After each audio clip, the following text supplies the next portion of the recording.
gente, tudo bem? Obrigada por mais um podcast, né? Eu sou Cristiane Luque. Eu sou Ana Patrícia de Aragão, sejam muito bem-vindos ao nosso Pod Ressignificar. E hoje a gente traz uma maravilhosa convidada. Ela é nossa amiga, minha e da Paty, né? Amiga pessoal.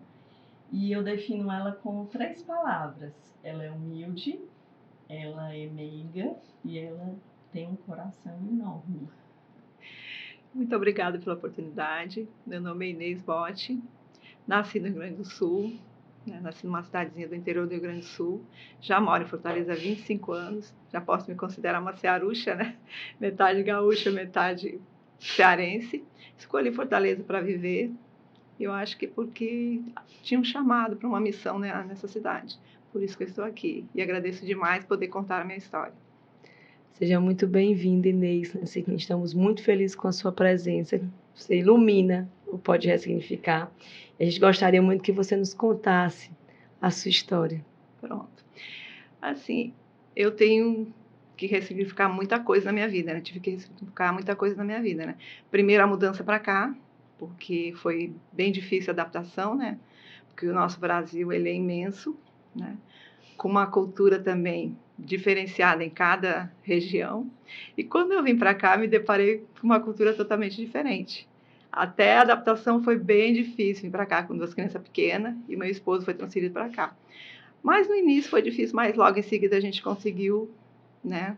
Conseguiu se adaptar bem ao clima, às pessoas, à comida também que é diferente, né? E assim, eu tive que ressignificar muitos lutos, né? Primeiro foi do meu pai, depois da minha mãe. E o mais difícil foi do meu filho, que ele faleceu em 2017, né, 30 de junho. Ele teve uma queda, caiu, uma queda que para mim, na época eu não conseguia entender direito, que foi uma queda, assim, uma queda normal, ele simplesmente tombou do cavalo, bateu a cabeça, e desse bater a cabeça ele desmaiou e não voltou mais do desmaio. Foi para o hospital, aí foi uma série de complicações, porque foi no interior, né, foi em Maranguape. À noite ainda, né, não tinha recurso. Aí foi lá para o Hospital Geral não, o do centro, que é o José Frota, ficou internado lá por 10 dias, só que foi só piorando, porque ele entrou em coma. No início foi um coma induzido, para poder desinchar o cérebro, e depois ele realmente entrou em coma, não conseguiu mais sair desse coma.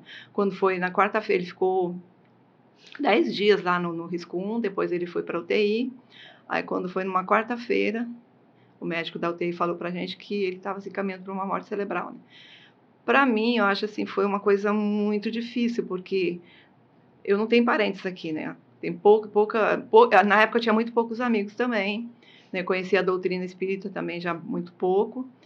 E para mim foi como se o chão se abrisse, porque uma mãe perder um filho, ela jamais consegue entender, ela jamais consegue imaginar isso, porque nem nos piores pesadelos da gente, a gente imagina que a gente vai ver o nosso filho partir primeiro. Mas foi isso que aconteceu, né? Ele partiu primeiro e eu tive que tentar entender essa morte dele, tentar entender como eu ia conseguir viver. E assim, ele deixou 3 filhos. Uma ainda estava na barriga, ainda estava no forninho, né? Estava de 6 meses. E deixou uma menina de 8 e um menino de 5. E nós tivemos que cuidar dessas crianças, porque eles ficaram meio que perdidos, né? Só que nesse tempo todo, o meu esposo, ele tentou segurar a barra de todo mundo. E ele não percebeu que ele começou a ficar doente, porque ele também sentiu muito, e nós não conseguíamos chorar. Eu não consegui viver assim, o luto dele, porque as crianças moravam com a gente. Então, se eu conseguisse ficar meia hora sozinha, era muito raro, porque eles já vinham atrás e o que está acontecendo? Então, eu não conseguia chorar. Quando a gente saía para trabalhar, eu e meu esposo, aí que a gente chorava dentro do carro. A gente escutava uma música e chorava. Inês, você disse que foi em 2017, foi, né? Ele tinha quantos anos? 28 anos, na época. Ele tinha 28 anos, quer dizer, ele estava começando a vida. Ele era um menino alegre. Onde ele estivesse, estava todo mundo rindo, porque ele era desse jeito. Então, ele tinha muita fome de viver. É como se ele já soubesse que ele não ia ficar muito tempo. Então, tudo na vida dele era para ontem. Tanto que ele sempre dizia, mãe, eu comecei minha casa pelo telhado. Que ele primeiro teve filhos, para depois se casar. Então, ele tinha uma vida muito louca. Ele andava de moto, ele fazia trilha de moto, ele vivia mesmo intensamente. Então, assim, às vezes eu imagino que a gente sabe assim, mais ou menos o horário eu não digo, mas a época que a gente vai desencarnar. Porque para ele era tudo muito rápido, tudo ele queria para ontem. E ele tentou viver o máximo que ele pôde. Então, os 28 anos que ele viveu nesse planeta, nessa Terra, foi vivido intensamente. Inês, deixa eu tirar uma dúvida. Tu falou assim, foi uma queda tão besta, né? Ele tinha costume de andar de cavalo? Tinha. Ele morava no sítio. Porque o meu filho sempre foi louco por essa parte de terra, de cavalo, de bicho. Então, ele tinha uma aptidão muito grande para cuidar de bicho. Tipo, ele fazia inseminação nos porcos. E ele nunca estudou veterinária. Nunca na vida dele estudou veterinária. Aliás, ele nunca fez faculdade, porque ele não tinha paciência de sentar. Ele passou na faculdade, para você ter uma ideia, ele era tão intenso. Ele passou para administração, que não tinha nada a ver com a cabecinha dele, né? Ele estudou 2 dias. Aliás, ele estudou 1 dia. Ele disse, não é o que eu quero. Saiu. Aí foi, o que ele aprendeu foi vivendo o dia a dia. A gente tinha um pet... Antes, a gente tinha um pet shop, e ele aprendeu muita coisa com veterinário. Então, ele fazia inseminação, ele vacinava os cachorros, vacinava os porcos que a gente tinha lá no sítio, e tudo isso aprendeu sozinho. Nossa, a escola da vida, né? Depois, né, depois que eu vou falar das cartas, nas cartas vem a explicação o porquê que ele tinha essa aptidão com bicho, e não com gente. E assim, a queda, ele amava andar de cavalo. E eles, todas as terças e quintas, eles faziam essa cavalgada lá no sítio, lá em volta onde ele morava, né? E nesse dia, parece assim, era uma coisa, parece que era um aviso para ele, mas só que numa casa não existe, né? Não tem como, não existe o si, né? Então, naquele dia não deu certo para ninguém, só deu certo para ele e para um amigo. Foi só ele e o amigo. Então, eu sempre tive uma dúvida nessa morte dele. Quando eles estavam retornando, ele simplesmente soltou a rédea do cavalo e caiu. Caiu, então ele bateu a cabeça, desmaiou. Desse desmaio foi no meio do nada, porque era de noite no sítio, né? No meio das fazendas. Então não tinha recurso, não tinha quem levasse ele. Aí ficaram esperando passar um carro. Aí chegou o carro de socorro. O carro primeiro foi descarregar, depois pegou ele, foi para casa, foi pegar a documentação dele para depois ir para o hospital. Aí chegou no hospital de Maranguape, ele desmaiado, não conseguiam trazer para Fortaleza porque não tinha ninguém apto para entubar. E aí, como eu moro em Fortaleza e ele morava lá em Maranguape, né? A gente foi para Maranguape, a gente chegou lá, acho que era quase 1h da manhã já. Ele ainda estava lá no oxigênio, desmaiado. Aí o médico só olhou para mim e disse, olha, o caso dele é muito grave, que o nível de consciência da gente é 15, o dele está 3. Aí eu me desesperei, né? Disse, meu Deus, e agora? E aí a médica da SAMU não queria transportar ele sem entubar. Aí ficaram esperando até 4h da manhã. Aí a médica da SAMU que foi tentar entubar ele. Nessas tentativas, foram 8 tentativas, ele teve 2 paradas. Foi bem complicado, bem complicado. Quando ele chegou em Fortaleza, já eram 6h da manhã para poder ter o socorro. Só que aí, quando ele chegou, eles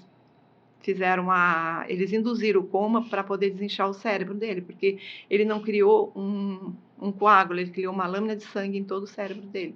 Então, eles tentaram induzir o coma para ver se ele voltava, né, para ver se desinchasse, né, e o organismo tentasse absorver aquele sangue, só que não aconteceu isso. Né? Aí os médicos se reuniram, tentaram fazer uma cirurgia, mas ninguém assumiu o risco da cirurgia, porque todo mundo sabia que ele não ia mais conseguir sobreviver. E aí, assim, né, foi muito difícil, porque os nossos filhos, eles não são nossos, né? Eles são dados por empréstimo por Deus. E eu tive que devolver o meu filho vivo. Eu tive que me despedir dele vivo, ele respirando, porque nós resolvemos doar os órgãos dele. Porque como ele era tão, assim, né, de bem com a vida, eu acho que era o que ele não tinha na carteira dele autorização, mas a gente resolveu doar os órgãos dele. Então, o que aconteceu? A gente teve que se despedir dele vivo, eles fizeram lá para a gente, para ficar um pouquinho mais privado, né, eles fizeram tipo um biombo, porque ele estava na UTI, né, e a gente foi se despedir dele respirando, como se ele estivesse dormindo. E a gente sabia que daqui 2 horas ele estaria no ML para poder fazer a autópsia, né, para ver, porque quando é de acidente vai para o ML, né. E aí ele ficou ali, a gente se despediu, e nesses momentos, eu sei que a gente nunca está sozinho, né. Disso vocês podem ter certeza, porque nesse momento eu acho que Deus, ele me pegou no colo, porque eu não ia conseguir. Gente, não é indescritível a dor desse momento. Então, assim, nesse momento eu tenho certeza que Deus me pegou no colo e me colocou no piloto automático, porque você não consegue ter a dimensão dessa dor, porque você fica de um jeito como se você não percebesse nem o que está acontecendo, sabe? Tanto que eu não lembro nem o que foi que eu falei para ele quando eu me despedi dele. E eu queria te perguntar, assim, para que as pessoas de casa entendam, né, e que possa detalhar um pouquinho mais a história, como foi que você foi abordada com a doação de órgãos, né, que pelo que eu vejo, assim, como profissional, ele fez morte cerebral, né? Teve morte cerebral. Ele primeiro fez um TCE, um traumatismo crânioencefálico, depois ele fez morte cerebral, e aí você foi chamada, e o seu esposo, né, para doar. Como foi essa... Na verdade, foi tranquila, assim, a abordagem. Ninguém forçou a gente a nada, né? Foi a médica, foi a enfermeira-chefe do departamento, né? Porque na época, quando eles ligaram pra gente que ele teve morte cerebral, foi feito o exame na quinta, na quinta-feira foi feito um exame, aí já tinham constatado morte cerebral. Aí, como eles ligaram pra gente, na sexta-feira a gente foi pra lá, eles tiveram que repetir o exame, porque é por lei, eu também não sabia disso, né? E assim, por lei, se você não doar os órgãos, eles desligam as máquinas e esperam a pessoa morrer, né? E a abordagem foi tranquila, ela veio com a maior delicadeza, com a calma, e perguntou se a gente queria doar os órgãos ou não. E nessa hora, você não consegue, assim, meio que raciocinar, né? Aí eu pensei, ninguém conseguia decidir, aí eu decidi doar. Aí meu marido também concordou, e a esposa dele também concordou, e a gente doou. Aí sim, aí depois que a gente doa, que ele vai para a cirurgia para retirada dos órgãos, né? Aí depois que vai para o ML. Mas foi tranquilo. Vou só tirar uma dúvida, né? Eu queria tirar uma dúvida, depois falar uma coisa contigo, depois tu responder. Eu estou emocionada, eu fiquei pensando, eu estou com duas mulheres aqui que passaram por isso. Eu confesso que me emocionei muito. Você já sabe que você vai receber meu abraço, né? Porque, assim, perder... Às vezes a gente perde pai, mãe, né? Perde marido, que a gente fica viúva, a gente fica órfão, né? Mas perder filho, a gente não tem um nome.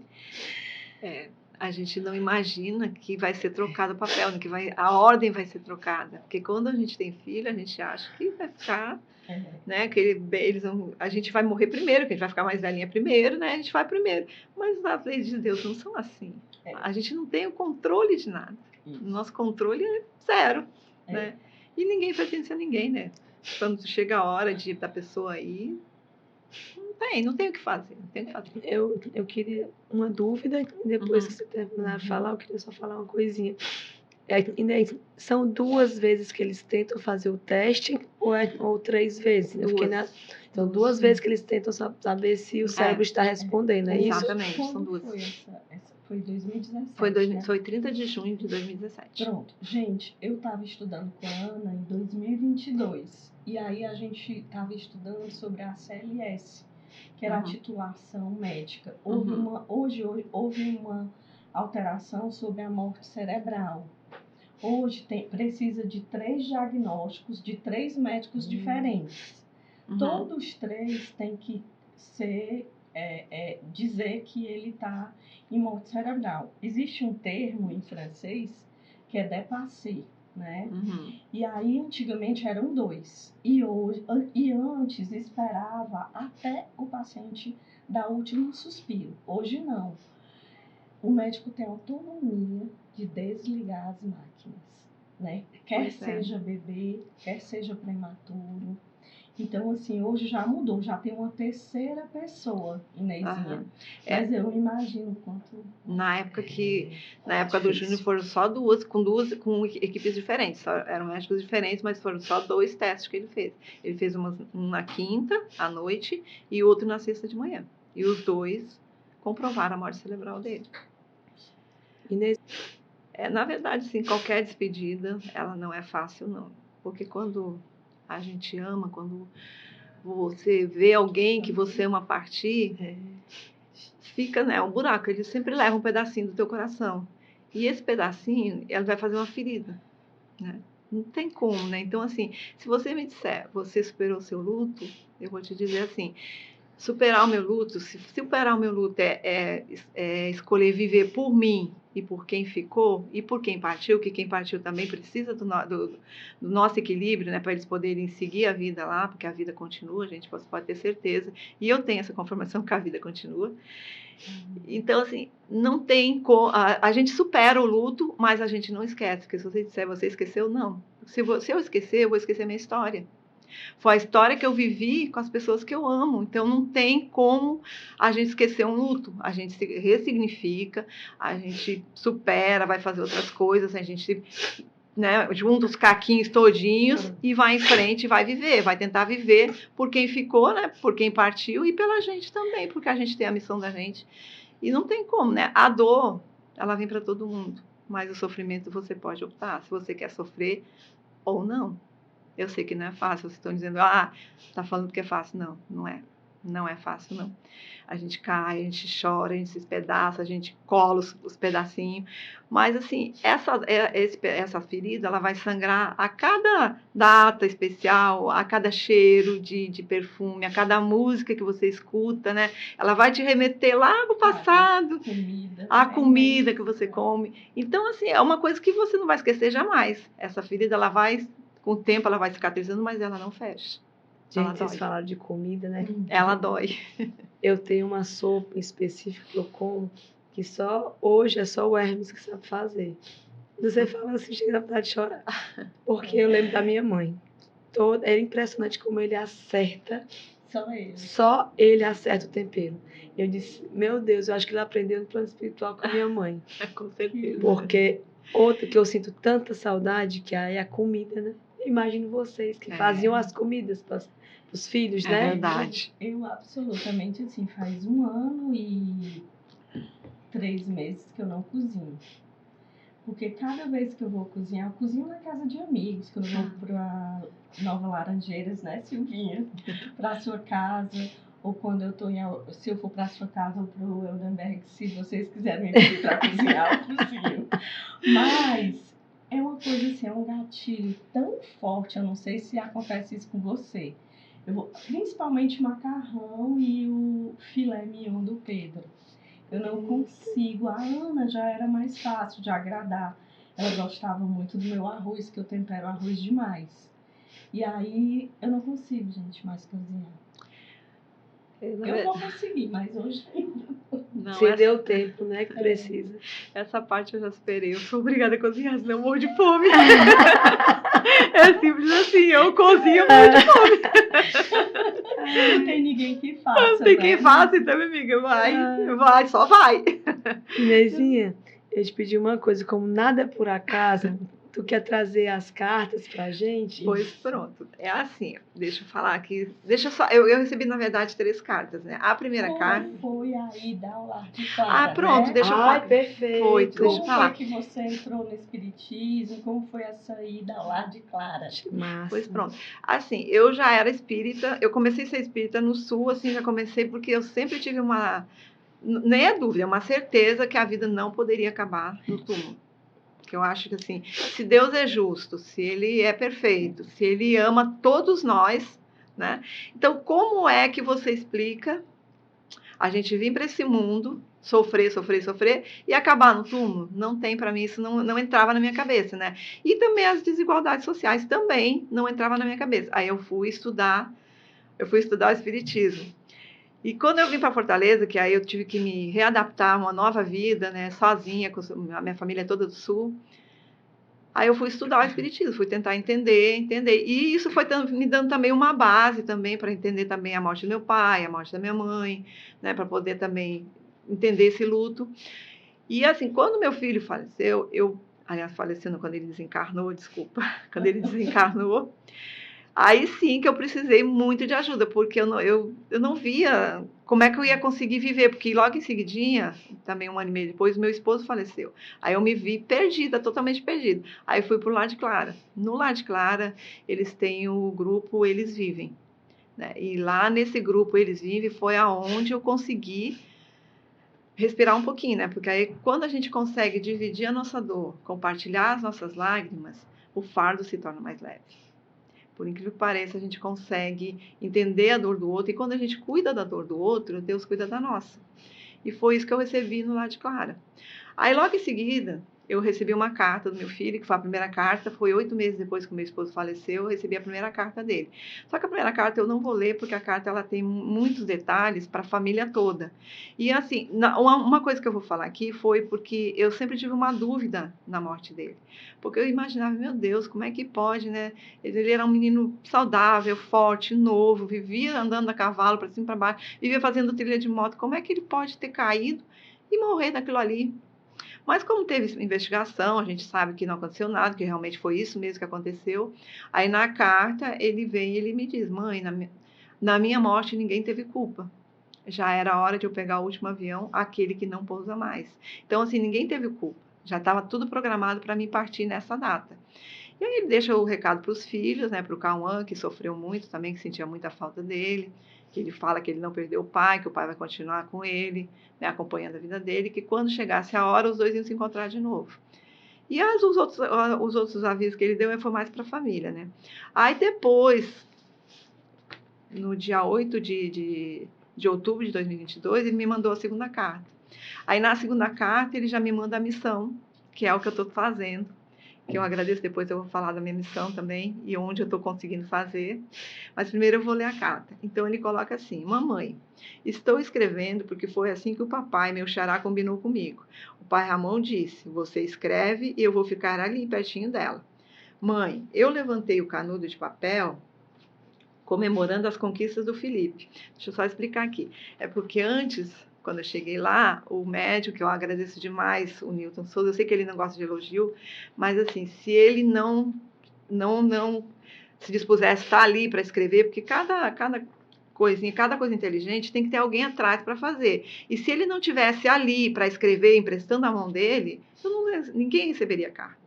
Então, assim, ele é o instrumento, mas ele tem o livre-arbítrio. Se ele dissesse eu não vou fazer, ele não ia fazer, né? Então eu agradeço demais, né, a disposição dele, de ir lá todos os sábados à tarde, de ficar ali escrevendo, né, passando as mensagens, que são mensagens lindíssimas. Quem conhece lá de Clara sabe que vem mensagens assim maravilhosas.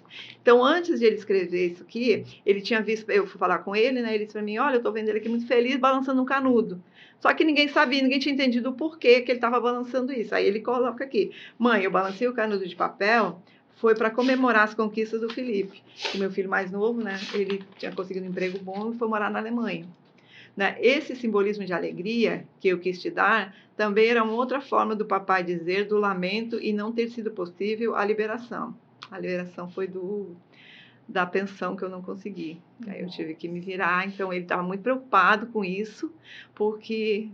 Então, assim, são coisas muito atuais que não tem como não ser verídico isso daqui, né? Não tem como, porque isso aqui não tem encanto nenhum, de página nenhuma, de Facebook, de Instagram. Mas o Newton é conhecido, né?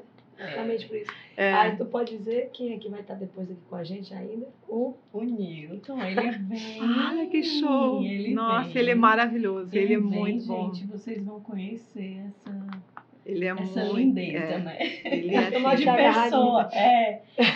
Essa história eu vou contar para vocês. Essa história é a terceira vez que eu me emociono, e a Patrícia, que não é de chorar, né, Patizinha?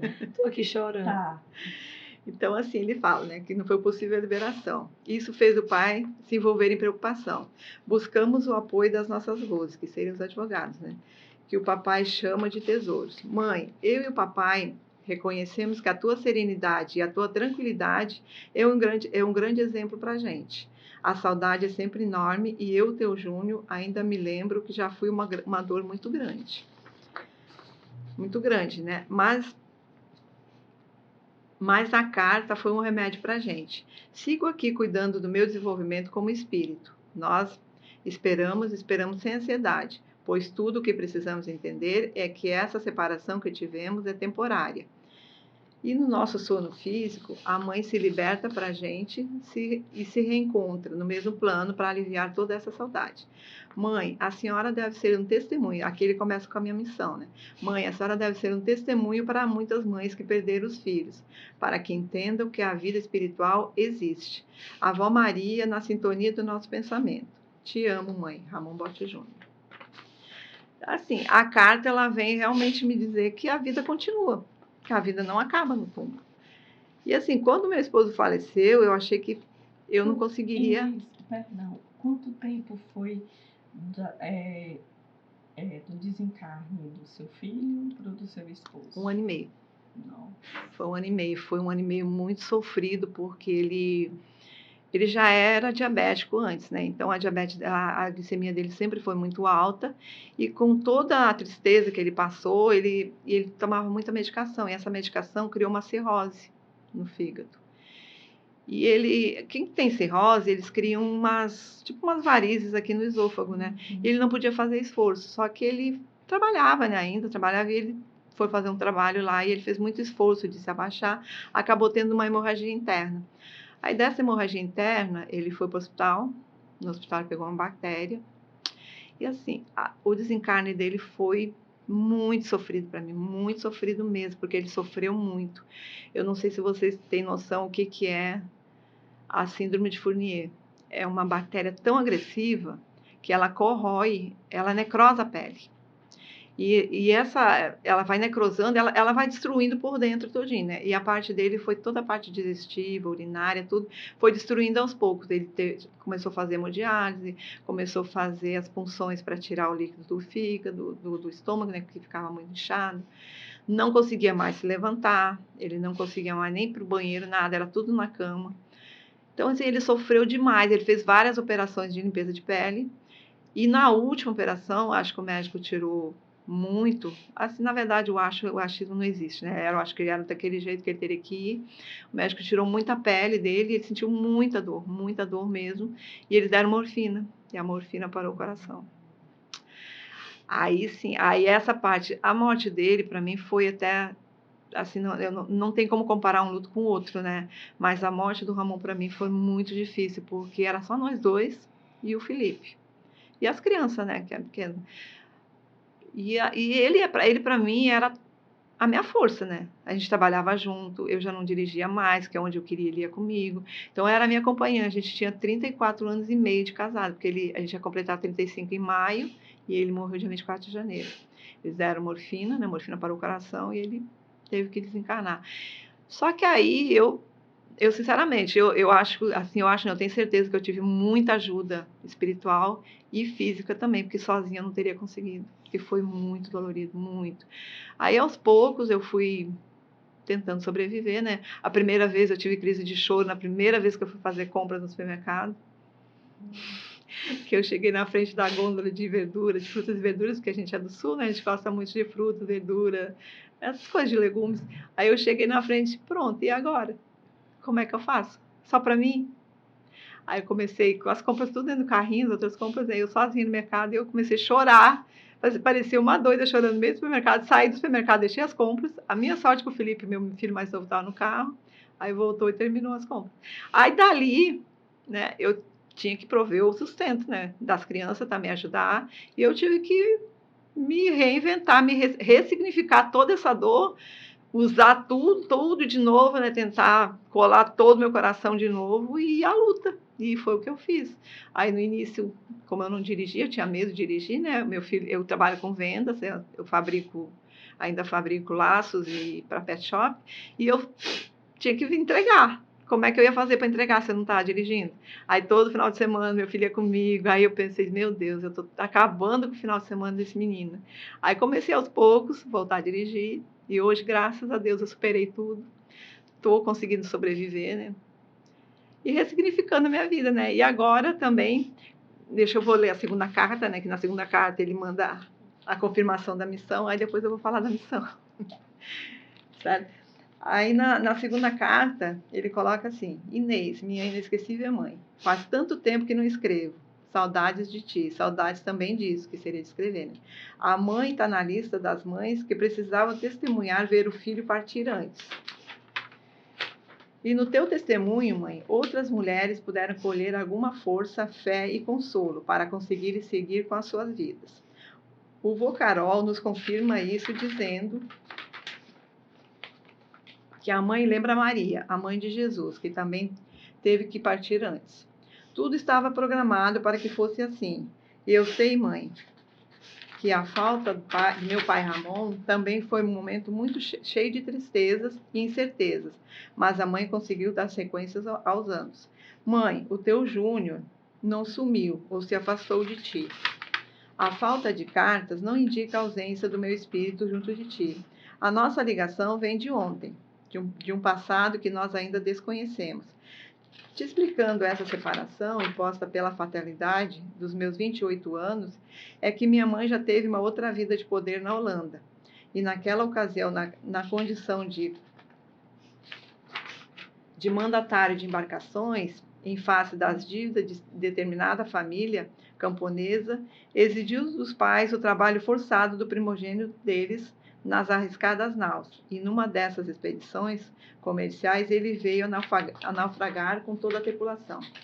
Tua alma, sentindo em dívida espiritual, antes da atual encarnação, pediu o devido resgate, convergindo com a minha necessidade pessoal de também me resgatar, já que fui um médico que negligenciou a vida de pacientes. Por isso é que ele teve a permissão de trabalhar com bicho, não com gente. Então, ele tinha essa afinidade. Ele tinha essa afinidade de trabalhar com animais, ele fazia tudo com animais, mas com gente ele não teve repetição por isso, porque ele também veio em missão, para poder resgatar o que ele fez. Então, assim, ó, de pacientes por não terem como pagar seu serviço. Mãe, o que pensamos sem justiça, na verdade, é a lei exata de Deus agindo. Precisava te dizer isso, pois o vô Carol meu pai. O vô Carol afirmou que faz parte dos teus estudos entrar em contato com essa informação. Te amo, mãe. Te amo por tua coragem, por tua atitude, por tua inteligência e consciência espiritual que vem desenvolvendo. O pai te beija. Ramon Botti Júnior. Então, assim, gente, é triste, é difícil, mas são coisas que são resgates. Né? Às vezes a gente fala assim, meu Deus, por que eu estou passando por isso? Mas tudo na vida tem uma explicação, nada na vida da gente é por acaso. Se a gente passa por provações, né, e se a gente aceita a nossa missão, a gente consegue sair dela melhor que entrou, né, com toda certeza. E assim, hoje eu sou muito, mas muito grata mesmo, que eu trabalho lá no Meimei, foi grata pela família Meimei, né, porque eu fui conhecer a família Meimei. Depois que eu recebi a segunda carta, eu fui atrás de onde que eu ia conseguir fazer essa missão, porque o Lar de Clara é muito longe para mim. Eu amo o Lar de Clara, mas é longe para mim, porque é lá em Caucaia, né? E como eu moro ali em Fortaleza, eu disse, não, preciso de ir a algum lugar. E aí eu fui, passei na frente do Meimei e disse, pronto, eu vou conhecer o Meimei. O que é o Meimei? O Meimei é o grupo espírita Meimei, que fica ali na José Leon, que é onde eu amo demais a família Meimei, porque lá eu me encontrei como se eu chegasse em casa. Desde o primeiro dia que eu cheguei lá, eu já sentia aquela energia boa. Lá eu conheci o Reiki, né, aprendi, né, fiz o curso de Reiki, amo aplicar Reiki, passei um tempo aplicando Reiki. E agora a gente faz parte do Amor Vive, junto com a Patrícia, né, a Cris Wendenberg. A gente faz parte do Amor Vive, onde a gente trabalha só com enlutados. Então, se a gente consegue passar a nossa história... Um grupo de enlutados. É um grupo de enlutados, né, as pessoas que viram, né, não perderam, porque a gente não perde ninguém, né?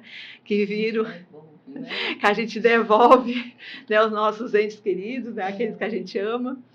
E as pessoas, às vezes, não conseguem sair desse luto. Às vezes, as pessoas ficam muito sofridas. Então, a gente está lá todos os sábados de manhã, das 10 ao meio-dia, né? Para receber vocês, se vocês estiverem com algum problema, né, terem o maior prazer de receber, né, oferecer um abraço, que o abraço às vezes é a linguagem do corpo, né? Porque nem sempre a gente tem palavras para dizer alguma coisa, então um abraço é que nos consola. Como é feito assim essa seleção para participar desse grupo de enlutados? Na verdade, você tem que chegar lá 8 horas, né, para você assistir o Evangelho, né, que é a Evangelioterapia, que é a primeira terapia, né? Você assiste o Evangelho, toma o passe, aí depois você pode ir, eu passo pela entrevista, né? Não, você faz Você toma o passe, aí você pode até ir para o grupo. Aham. Aí na segunda vez você passa pelo diálogo fraterno. Pronto. Só para poder saber se você tem que fazer algumas E outras qual terapêuticas, é o né? dia? É todos os sábados. Todos os sábados. Pela manhã. Todos os sábados. Gente, nós nos encontramos, né? Exatamente. Eu vou só dar uma Isso. puxadinha, porque Tá. a Inês, eu recebi há 2 anos atrás essa incumbência espiritual de fazer esse grupo. E aí eu estava resolvendo muitos problemas, inclusive um dos problemas que não podia dar, que não estava dando certo, é porque o nosso amigo Eudenberg estava com problema, também veio, a gente esperou ele ficar bem, quando ele foi operar, né? E aí era o tempo que eu ia conhecer a Inês. Olha como Deus é perfeito. Porque, na verdade, a gente tinha que fazer várias coisas, e aí foi quando eu conheci a Inês. E aí eu tive a certeza no seminário que a gente conheceu a Cris. Gente, foi coisa assim de Deus, assim, foi uma coisa impressionante. Ó, a gente conheceu a Cris no seminário. Aí, nesse seminário, eu tive a certeza, porque teve várias pessoas que disseram assim, você precisa fazer um grupo. Você precisa fazer um grupo. Gente, e aí eu acho... assim, eu vou dizer que eu sou uma foragida, né? Ainda. É nada, Porque mulher, às que no vezes seu eu tempo. vou, aí mexe no mundo, tá, eu choro, aí eu sumo. Aí o Eudinho diz assim, Cris, a gente tá sentindo sua falta. Mas é tão interessante, é como se mexesse ainda no meu vespeiro. Aí tem horas que é legal, mas tem horas que eu não me sinto. Aí eu passo. Isso é no sábado, aí quando era um domingo, eu passo o domingo deitada, aí dói. Mas assim, eu acho talvez que o domingo, eu não sei se vocês já ouviram falar que domingo é o dia da família, é o dia que a gente sente a maior solidão. Então, Já. domingo para mim, nossa senhora, é o dia que eles me resgatam para merendar, para lanchar. É sempre domingo à tarde. É bem cearense, viu? A gente resgata sempre no domingo à tarde. Cristo tá fazendo o quê? Vamos fazer alguma coisa. Mas interessante que a gente chegou a concluir que a questão Aí quando eu tive a certeza, porque eu senti no meu coração que tinha que ter esse aqui, aí eu fiquei, meu Deus, mas eu preciso de pessoas para me ajudar. Eu sozinha não sou nada. E aí outras pessoas disseram assim, olha, tem que ser, né? Teve outros médios que apareceram e disseram assim, olha, eu senti que você precisa abrir esse grupo. E aí eu passei um tempo tentando ver quem podia. A Inês pega e fala com Fabiola, né? E diz, eu tenho uma missão, conta. É porque assim, a gente quando vai para o Memê, a gente faz a entrevista lá direitinho, e vai para o diálogo fraterno. Do diálogo fraterno a gente é encaminhado para as terapias, né?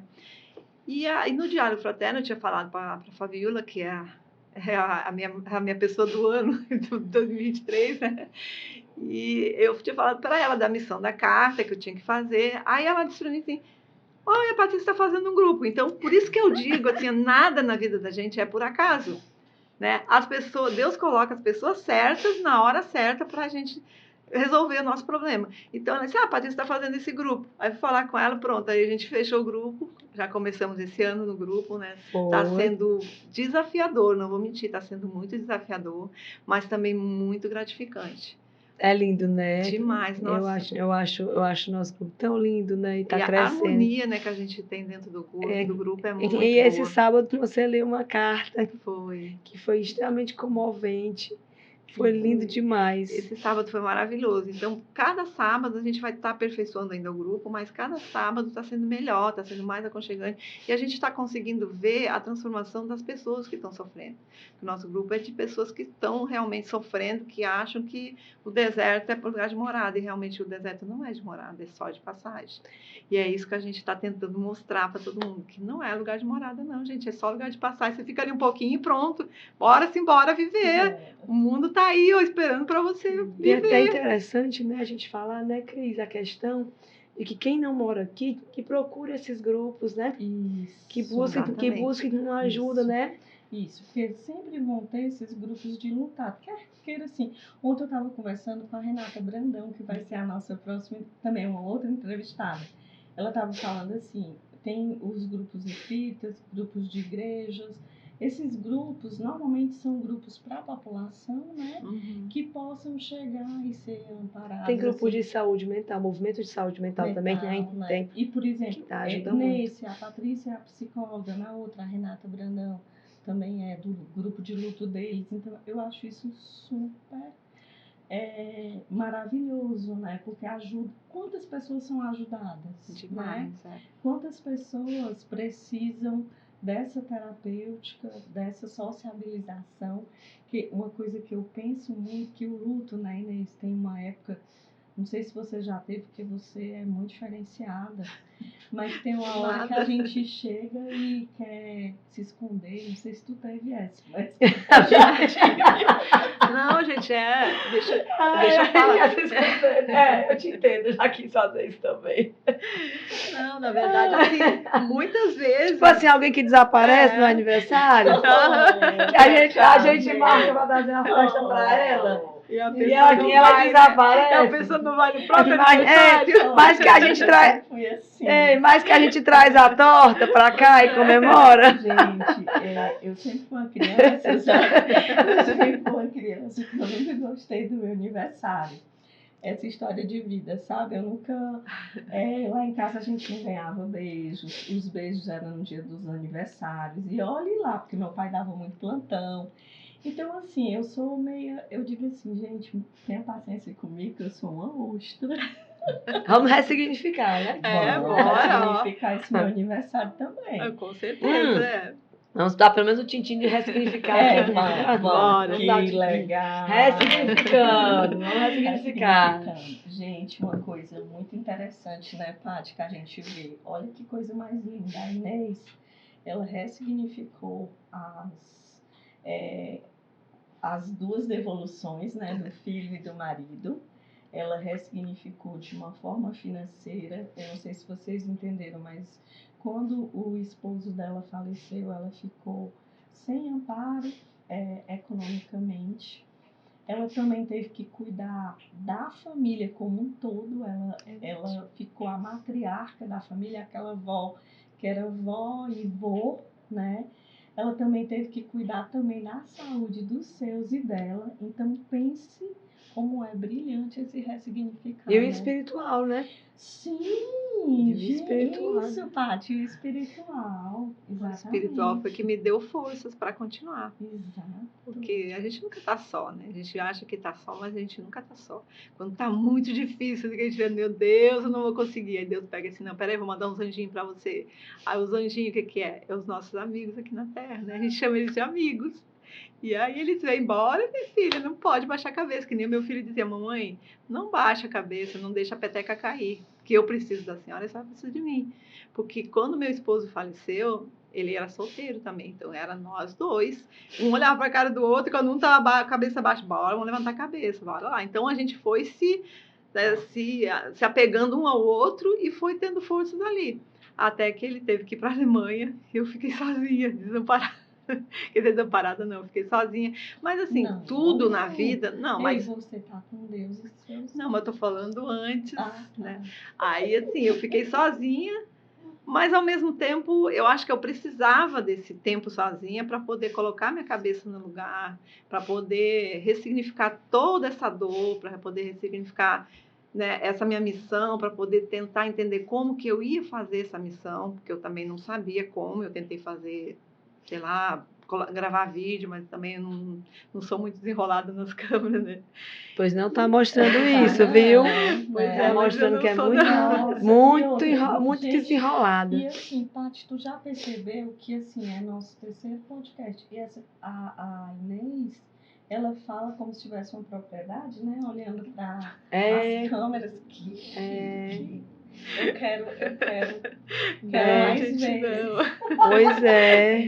Não, eu não sou desenrolada, eu tô tentando. Tava pensando aqui, do questão do grupo, né? Eu me lembrei de uma coisa que eu confesso que eu tenho que dizer isso pra ti. No dia no sábado agora, que você deu a carta, e aí tava você e a gaúcha que você conseguiu, né? Que eu tava me lembrando agora do social. Que ela conseguiu agora o grupo das gaúchas também, não foi? Que também ressignificou o social. Não, pois foi. Exatamente, eu esqueci de falar. Porque quando eu fiquei sozinha, né, o que me segurou também, porque na época eu também não tinha amizade de vocês, eu não conhecia vocês, né? Mas o que segurou também foi o grupo das gaúchas, né? Porque como a gente é desgarrado do nosso Rio Grande, que a gente é apegado, né? Que é todo gaúcho apegado às tradições. E a gente Aliás, não foi eu que criei, foi uma amiga minha que criou o Grupo das Gaúchas, que é só mulheres, que vieram para cá, né? Que, lógico, tem as famílias dela, mas... E foi ali que eu consegui forças também, porque a gente se reunia, conversava, brincava, saía no final de semana. Foi ali também que eu consegui, né, começar a sobreviver um pouquinho mais. O social. O social, né? Tem que ter o social. Devagarinho eu fui indo, porque eu sempre fui muito tímida, mas devagarinho eu fui me agrupando a elas e ali eu consegui força também para seguir em frente. E eu agradeço. Que confesso que estou louca para chamar a Cris Murro para poder também mostrar a sua história, né? Fora. Vocês falaram. Foi, que você vai conhecê-la. Eu não conheço, gente, não, mas a gente vai fazer isso. Eu já gosto de tabela. A Cris também tem vários lutos para poder ressignificar, né? A história dela também é muito bonita, muito sofrida também a história dela. Muito forte, E assim, a gente se apegou demais justamente pela história dela, que foi mais ou menos na época do meu esposo também. Então a gente se apegou mais a isso, porque as duas estavam passando, né, com situações diferentes, mas do mesmo jeito. Ela perdeu o esposo também, e o meu foi por doença. E assim, como o meu esposo ele sofreu demais, então isso consola um pouco, porque eu sei que Deus ele olha para quem está sofrendo, né? Ele não vai olhar para mim, que ele sabe que eu vou conseguir sobreviver, porque ele vai me ajudar. Mas a pessoa que está ali doente, ela está sofrendo demais, então a gente não pode ser egoísta o tanto de poder segurar essa pessoa no mundo físico, não tem como. Né? Assim como o meu filho, se ele tivesse voltado do coma, provavelmente voltaria com N sequelas. Como que ele ia viver se ele era uma pessoa hiper mega, né, agitado, ativo, gostava de piada, gostava de dançar, gostava de rir? Como que ele ia fazer? Então, nessa parte eu me consolo um pouquinho por causa disso, né? Porque Deus ele olha para quem está doente, para o filho dele que está sofrendo. Então, ele vai aliviar a dor de quem? A minha? Não, ele vai aliviar a dor dele. E eu agradeço demais tudo que aconteceu, eu agradeço porque, de uma certa forma, eu consigo entender todo o caminho que aconteceu e o para que aconteceu também. Porque a gente se pergunta muito por que eu. Isso. A gente não pode ter essa pergunta, a gente vai dizer para que está acontecendo isso? Eu tenho que saber o para quê. E é nesse para que você ressignifica a sua vida. Perfeito. Na verdade, o para quê é um questionamento psicológico, sabia? Na psicologia, o para quê é sempre que você estiver passando por uma situação, você tem que se questionar para que eu estou fazendo isso, né? Exatamente. Não por quê, porque o porquê ele te traz a culpa, o vitimismo e o adoecimento psíquico. O para quê é o que é que eu posso aprender nesse processo de dor, porque tem coisas, por exemplo, que não dá para sair. Por exemplo, a partida dos seus filhos, não tem como você dizer assim, não dá para pegar de volta, né?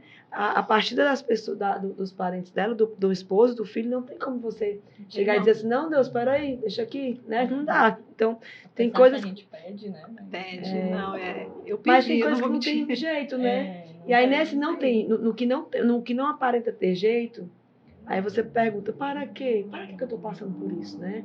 O que eu preciso aprender com isso? Onde é que está o meu processo nisso tudo, né? O que eu posso vivenciar? Que eu acho que perfeito, viu? Perfeito essa pergunta. É o para quê? Porque o porquê você nunca vai ter. Né? Eu tive a explicação na carta, mas assim, a carta, ela não é para todo mundo. A gente não é ir no lado de Clara que você vai receber uma carta. Não é assim que funciona, né? Porque vem lá de cima para baixo, não é daqui. Se fosse assim, né? Todo mundo ia chegar lá, não, quero a minha carta. Mas não é assim que funciona. Primeiro, eles têm que saber. Primeiro, eles têm que ter a permissão para escrever. Primeiro, a gente também tem que ter o merecimento, a maturidade, né? Para poder entender essa última carta. Eu tive que entender. E assim, nessa última carta, eu consegui entender toda a minha trajetória. Toda. Porque eu sempre tive um sentimento de culpa.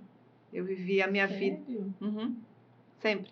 Eu vivi a minha vida inteirinha, com sentimento de culpa, de não merecimento. Eu trabalhava a exaustão do corpo, sempre. Meu Deus, né? Eu ficava pensando, por que eu faço isso comigo, né? Eu não conseguia entender. Agora eu consigo entender, porque eu queria sofrer na carne o que eu fiz os outros sofrerem. Entendeu? Agora eu consigo entender. Nesse sentido, né? Agora, tudo, até assim... a parte que eu levei 5 anos para engravidar também, né? Eu consigo entender porque a gente escolheu a missão, mas quando a gente vem para cá, a gente se depara com várias coisas, né? E a gente, quando sai, que está no sono físico da gente, que a gente começa a se reunir com o plano espiritual para poder fazer a missão. Eu protelei 5 anos para poder ter filhos.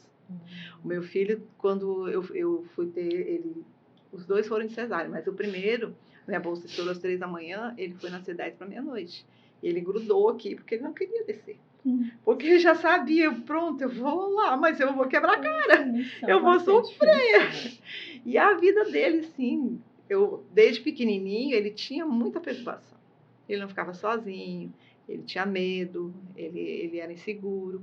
Aí, quando ele entrou na adolescência, aí ele começou já, porque eu acho que na adolescência, eu acho que deve fechar mais acho que a mente, né, a influência espiritual, né? E aí, na adolescência, que ele começou a ter sentido da vida dele. Aí ele foi tentar aproveitar o máximo que ele podia, porque sabia que era pouco tempo.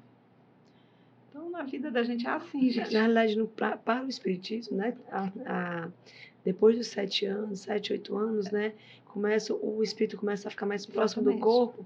E na pré-adolescência tem essa questão dessa ligação. Então, ele está mais presente aqui do que lá. Exatamente. Foi aí que ele começou a viver e aproveitar a vida. Foi na adolescência dele, porque no início ele tinha muito medo, ele era muito inseguro, muito tímido e hiperativo também, né? Porque ele tinha aquela perturbação toda. Então, agora, tudo na minha vida agora fez sentido. Tudo. Então, assim, eu agradeço demais, demais mesmo a Deus, ao Milton, a doutrina espírita também, né, por eu ter conhecido, por ter esse conhecimento e poder entender como é que a vida funciona. Pois, Inês, nós te agradecemos demais, né, Cris? Muito, foi uma conversa, assim, muito leve, né? Apesar do peso, né? Isso. Mas muito leve, né? Isso, assim, uma história muito rica de detalhes, sofrida, mas assim, ao mesmo tempo você passa uma leveza e um sorriso desse, né? Parece uma menina, né, gente? Oh, meu Deus. Parece uma garota. Eu vou acabar acreditando. É por isso que eu digo assim, mas acredite que você eu sou apaixonada mesmo. Inês, você sabe que quando eu vi a Inês a primeira vez no Centro Espírita, ela passou por mim e ela tem a mão muito parecida com a da minha mãe. Sério? E aí, quando... As manchinhas. As manchinhas. Porque minha mãe de família. Minha mãe era bem branquinha, os olhos azuis, né? E aí eu passei e vi a mão dela, quando eu olhei, eu falei, olha, meu Deus, mas parece demais. Aí fiquei calada. Nunca imaginei que a gente ia fazer uma construção de um grupo. Olha que coisa linda. Deus sabe o que faz, né? Não é legal, né? Assim, mas pra gente finalizar nosso pode ressignificar. Olha, eu confesso que tá bom demais, tá? Patrícia, sabe uma coisa que eu esqueci de falar para os meninos? Que, gente, essa semana veio a moça uma corretora amiga minha, a Bruna, e ela disse, Cris, eu não sabia que vocês estão na Spotify. A gente está na Spotify. Estamos na Spotify. Estamos no Spotify, no YouTube, né? E assim, gente, gostou, né? Clica lá, se inscreve, dá o like, né? Que isso é tão interessante, porque quando você dá o like, quando você aumenta, né, a quantidade de inscrição, você faz com que o YouTube, tanto o YouTube como o Spotify, nos coloque numa condição das pessoas poderem assistir mais. Isso pode ajudar tanta gente, né? Não é, Cris? Eu estava conversando com a Paty. Se a gente ajudar 1 ou 2 pessoas a melhorarem a forma depressiva, a forma de ser, a gente já está ganhando tudo que a gente queria. A gente, né, Paty, a gente não quer ficar rico com esse programa. Tá longe disso. A gente não quer se promover com esse programa. A gente quer ajudar vocês, gente, né, Paty? A gente está aqui para poder fazer a ressignificação, né? Que todos nós estamos fazendo a nossa, né? A cada dia eu aprendo tanto com vocês, assim, a gente aprende tanto, né? O consolar, ele é consolado também, né? A partir do momento que a gente tenta consolar, a gente é consolado, né? São Francisco de Assis, né? Consolar. E ser consolado. Era exatamente isso que eu ia falar, né? Que você falou. Que se eu conseguir fazer uma pessoa mudar, já valeu todo o esforço, já tem o ressignificado do nosso podcast, já está no top, né? E se a gente conseguir mais gente, melhor ainda. Com certeza. É Então, verdade. Então, quem quiser participar desse grupo, a gente vai colocar no nosso pod o WhatsApp da Inês, não, o e-mail, Uhum. né? O e-mail. Então, a gente tem, Pode a gente tem, uma, colocar. a gente tem Tem uma postagenzinha. Pronto, a gente vai botar Que a postagem inclusive do é da meu nossa, e-mail, né? inclusive é da nossa amiga Grace Lemos, que é a nossa companheira aqui também, né? Que ela tanto a Grace como Luminous Play, né? Que são os nossos parceiros. E a Grace é que fez também a postagem do grupo Amor Vive, né? E fez o post, foi, né? Do foi. grupo. Pronto. E tá lá e a gente coloca assim, no Colocando, nosso pod ressignificar. Para que vocês possam ter acesso e quem quiser vai ser muito beneficiado, né? Verdade. Com certeza. Gente, para a gente terminar com a nossa mensagem. Sim. Deixa eu só agradecer pela oportunidade. Ai, Deixa eu claro! só agradecer. Claro! Eu agradeço demais pela oportunidade, né, de poder contar um pouquinho da minha história, levar a minha missão à frente, né? Que com certeza eu vou conseguir concluir ela. E eu agradeço demais o convite de vocês. Foi maravilhoso. E vocês sabem que eu amo vocês. Gente, Muito também. obrigada. A gente também. E você disse assim, será que eu vou conseguir? Olha aí, que coisa linda. Você Lindo. nasceu pra isso. Foi. Oxi. Verdade, não. E ela tava. E olha aí, ela não é mais gaúcha, não. Oxe. Oxi. Oxi. Já mistura. Como é que é o nome? Cearuxa. Cearuxa. Eu sou Cearuxa. cearuxa. Faz como me diz um dizer gaúcho. Tchê. Tchê. Ô, tchê. Eu adoro chimarrão. E nem se tu sabe fazer Sei. chimarrão. Pois eu Sei. tenho um pote de chimarrão. Vamos tomar chimarrão. Eu tomei chimarrão, que eu tenho Vamos um tomar irmão. chimarrão. Ei, eu tenho um irmão. Ótimo. Adoro. Ei, eu tenho um irmão postiço. Na verdade, eu tinha esse irmão postiço porque ele já Eu não partiu. sei fazer. Que ele trouxe Eu um sei. chimarrão pra mim quando eu era Eu mais tenho nova, a gente a tomava. cuia, Eu tenho a também. bomba. Tem. Olha que legal. Eu tenho a cuia, eu tenho a bomba, Tudo, tenho eu a... tenho Porque até. quem tinha era minha mãe, que ela tinha Eu esse sei. filho gaúcho aí do coração, sabe? Mas aí, gente, a gente. Olha, gente, o bastão da gente, toda vez tem muita gente, né? Aí parece uma festa aqui dentro. Gente, a gente E eu quer amo. agradecer no bastidores a Mamá, a neta da Inezinha, o Minha Eudinho, companheira. que é um companheiro que ele também vai ser chamado, é um milagre vivo. É Ele um milagre vem aqui vivo. conversar, ele fala Verdade. pelos cotovelos. Igual a mim, Não, a Paty hoje tá... Menino, harmônica, eu acho que ela tomou um chá, assim... de harmonia. Mas ela tá leve. Eu tô já deitando assim no colo dela. Eu tô tão bem mesmo, tô ótima, tô me sentindo tão bem. Não. Tô tão tranquila. Olha, vocês não falaram que é minha leveza aí, ó. É, você, viu, Inês? vendo? Tá flutuando. Estamos. Mas, gente, vou fazer a Vai. mensagem, senão a gente termina e é bom, né? É. Pra terminar. Dizem que a vida é para quem sabe viver. Né? Mas ninguém nasce pronto. Interessante, né? A vida é para quem é corajoso o suficiente para se arriscar e humilde o bastante para aprender. Clarice Lispector. Exatamente forte, né? isso. Eu acho. E olha aí, nossa convidada humilde. E E que a teve gente que já- fazer toda essa vivência, esse ressignificar da sua vida, né? Que lindo. Quem escolheu foi a Cris, né? Ela sempre escolhe porque ela se garante nas mensagens. Não, quando ela colocou, eu falei, vem pra mim isso daí, ó. Vem pra mim. A gente colocou no nosso grupo. Aí é tão. Perfeito. Mas é isso mesmo, né? Essa mensagem ela me tocou muito, porque nada está pronto, né, Cris? A gente acha que a vida da gente está pronta de um jeito, né? E que é fácil, né? E aí quando vai, de repente Nunca é muda fácil, tudo, né? né? Mas Deus nunca disse que ia ser fácil, né? É verdade. Ele nunca falou vai ser fácil. Mas Só é que ele tão disse que bom nunca- Como é o nome daquela Que ele nunca ia nos santa abandonar. que fala assim, que os amigos do Cristo... Não, Cristo tem poucos amigos, né? Jesus tem poucos amigos. Eu esqueci o nome dessa santa. Essa Terezinha, será? Ou Santa Faustina. Eu não lembro. Não sei. Gente, não lembro, mas assim, que ele fala que Cristo, que Jesus é uma pessoa de poucos amigos, porque não é fácil você ter que fazer toda essa reinvenção, né, da sua vida. E aí é através de muita fé, né? E é quando a gente se apega ao Cristo nessa hora, né? Que é exatamente o que Inês traz agora pra gente, esse movimento de fé. né? Pois então, gente, muito obrigada. Muito Então, obrigada, gente. e a gente pode sempre fazer o quê?